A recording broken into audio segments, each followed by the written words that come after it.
मंदिर प्राण प्रतिष्ठा हो चुकी है और देश में लोकसभा चुनाव जो है अब वो सामने सीधा है। अब मुद्दा ये है, विपक्ष का जो मुद्दा है वो बेरोजगारी, महंगाई, शिक्षा, स्वास्थ्य, इन मुद्दों पे कांग्रेस या अन्य दल चुनाव में उतरेगी। लेकिन बीजेपी के सामने एक बड़ा जो मुद्दा है वो राम मंदिर का सहारा उनको काफी मिल रहा है। देश की जनता का रुझान राम मंदिर को लेकर के बीजेपी की तरफ देखा जा रहा है। लेकिन क्या लगता है ये राजनीति चुनाव आते आते क्या इस मुद्दे को भुना पाएगी या बीजेपी या जो विपक्ष का मुद्दा है बेरोजगारी, शिक्षा, महंगाई, स्वास्थ्य, इन मुद्दे को जनता तक अपनी बात समझा पाएगी? क्या कहना चाहेंगे आप? देखिए साहब, आपने बहुत अच्छा सवाल किया। हम समझते हैं कि इसका मुकम्मल जवाब भी मुझे देना पड़ेगा। कहने का मेरा मतलब ये कि शिक्षा की बात, बेरोजगारी की बात, भूखमरी की बात, अब तक हमने सुना था कि लगभग 26 करोड़ जनता गरीबी रेखा से नीचे है।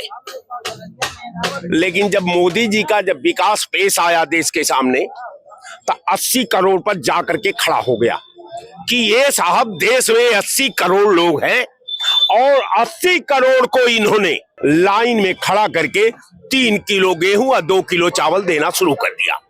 अब रह गया सवाल कि भाई उनको तेल कौन देगा, उनको बिजली का भुगतान कौन करेगा, उनके बच्चों का फीस कौन माफ करेगा, उनको रहने के लिए घर कौन देगा? तो सब सरकार ही करेगी। कौन करेगा? सब सरकार ही करेगी। सरकार ने ही अगर ये रचना रचा है, गरीबी की बात करती है, 85 करोड़ को कहती है कि मैं राशन देता हूं, तो मैं आपके चैनल पर दावे से सरकार से मेरा सवाल है कि अगर आप कह रहे हो कि 85 करोड़ लोग गरीब हैं, चलो हम भी मान लेते हैं सब, लेकिन 85 करोड़ गरीबों का केवल 5 किलो से काम चल जाएगा।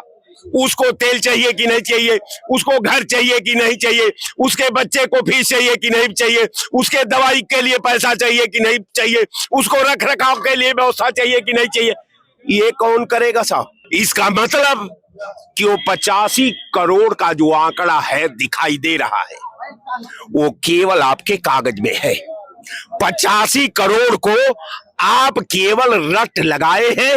आप 85 करोड़ के आधार पर, उसके मापदंड पर मुझे लगता है कि जो आपका खाद्यान्न योजना है, जो आप जिस खाद्यान्न योजना के तहत 85 करोड़ आबादी को आप राशन देने की बात करते हैं, ईमानदारी तो ये है कि आपके पास आज भी 26 करोड़ है और तब भी 26 करोड़ थे।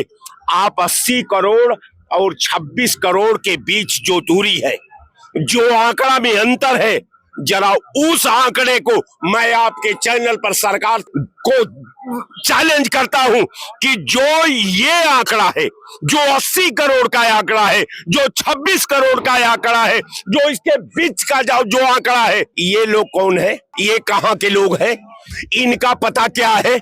जरा ये सूची जारी करके बता दे कि ये लोगों को इस गांव में, इस मोहल्ला में, इस जनपद में, इस कमिश्नरी में, इस राजधानी में हमने दिया। मैं चाहता हूं। अब एक दूसरा सवाल है जो राहुल गांधी को लेकर चल रहा है, जो आसाम में उनके काफिले के ऊपर अटैक हुआ, 1-2 बार कोशिश की कुछ अराजक तत्वों द्वारा, और उनको मंदिर में भी जाने से रोक गया, वो रास्ते में बैठ गए। क्या कहना चाहेंगे इन सब? देखिए, हमको लगता है कि बड़े बड़े तूफान जो है राहुल गांधी को समझने के लिए कद्रे जौहर शाहदानद या बेदानद जौहरी, राहुल गांधी को दो ही परख सकता है, या तो राजा होगा तब परख लेगा, या तो पारखी होगा वो परख लेगा। राहुल गांधी को शोध करने के लिए, उन पे थिंकिंग करने के लिए, उन पे रिसर्च करने के लिए और उस रिसर्च का सार लिखने के लिए पढ़ा लिखा व्यक्ति चाहिए, जो फीस माफी में न पढ़ा हो, अपने पुरुषार्थ में पढ़ा हो, उसका माँ और बाप अपना रोटी काट करके उस बच्चे को पढ़ाया हो, जो शोध का छात्र हो। तुम्हारे यहाँ तो शोध पढ़ाया ही नहीं जाता, तो अब जब तुम्हारे यहाँ शोधे नहीं कराया जाता तो राहुल गांधी तो रिसर्च के छात्र हैं। अब राहुल गांधी का व्यक्तित्व, आप इतना महान राहुल गांधी को पूरा दर्शा रहे हैं कि इतना महान, इतना इंटेलिजेंस है, इन सब मुद्दों से 2024 लोकसभा में वो अपनी बात जनता तो कैसे समझा पाएंगे? राहुल गांधी के रथ पर राम चल रहे हैं। जहां न्याय है वही राम है। जहां देश का भविष्य है, जहां देश की एकता है, जहां संविधान का भविष्य है, जहां राष्ट्र की अखंडता है, वह राम है। राम आपका आलू भंटा की दुकान पर नहीं है। राम को पहले पढ़िए, पहले जानिए, पहले मनन करिए, पहले मंथन करिए, तो राम की परिभाषा का खोज करिए। राम की परिभाषा जो है सड़क पर नहीं है, राम का परिभाषा धर्म में है, राम का परिभाषा पुराण में है, राम का परिभाषा शंकराचार्यों में है। और शंकराचार्य जहां है वही धर्म है, और जहां है वही राम है, और वही राम को राहुल गांधी के रथ पर बैठे हैं, और वही राम जो है राहुल के रथ को हाँक रहे हैं। वही राम आपका 2024 में जो नापाक मंशा है उसको फाइनल कर देंगे। 2024 में जी, 2024 में वही राम। तो जिस बीजेपी ने राम जी को स्थापित किया है, राम मंदिर बनवाया है, उस बीजेपी को छोड़कर राम जी राहुल गांधी जी, हम ये कहते हैं कि बीजेपी ने बनवाया है। एक मिनट, देश की जनता, देश की अब देखिए, बहुत आपने 34% क्रेडिट बहुत आपने अच्छा सवाल किया।